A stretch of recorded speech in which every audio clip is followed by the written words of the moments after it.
Hello, I'm Mike McCulloch. So today I'd like to try and explain why I think Unruh radiation has been seen 3 times. This is to counter the usual criticism of quantized inertia that Unruh radiation, the mechanism that it uses, has not actually been seen. Well, I think it has.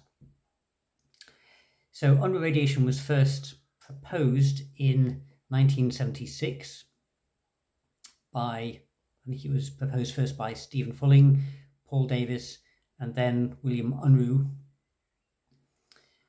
But it was in 1995 that the first observation was made, probably the least direct observation, but an observation nonetheless, and by none other than the famous John Bell.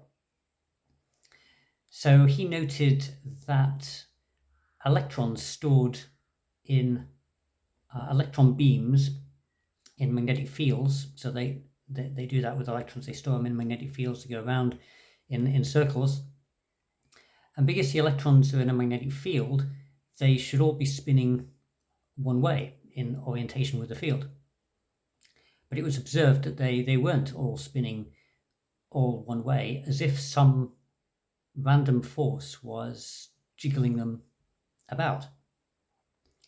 And so John Bell said that this could be Unruh radiation because the electrons, with their fast acceleration around the ring, would see substantial amounts of Unruh radiation, and this radiation would hit them in a random way and turn them over. So they might be spinning up, but then they would be spinning down. So, and he showed that the amount of Unruh radiation expected predicted the amount of depolarization that was observed. So I think this was the first observation of Unruh radiation, but it's not a particularly unambiguous one. It's not a particularly solid one.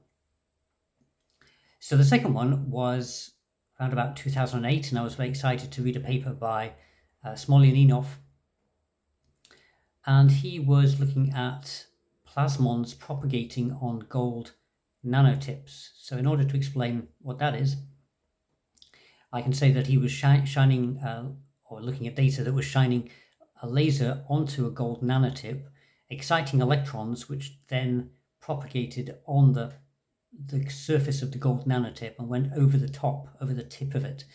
So it's a very sharp bend, so the acceleration of the electrons was huge. And he saw coming off a radiation which looked consistent with Unruh radiation.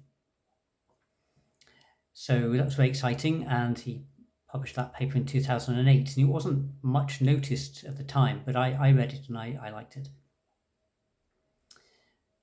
And then the third observation of Unruh radiation is by far the best, and it was made by Morgan H Lynch and his team, using data from CERN, channeling data from CERN. And what they were doing was they were taking positrons and decelerating them in silicon crystals.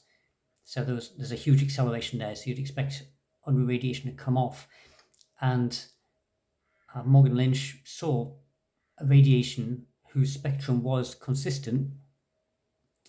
It looked what you'd expect from the amount of Unruh radiation that should be coming off. So I think that's a much better observation, and it's pretty conclusive, really. So I think that test will really go down in history as a great one. Okay, so I hope you've enjoyed this short, and I look forward to seeing you tomorrow. Goodbye.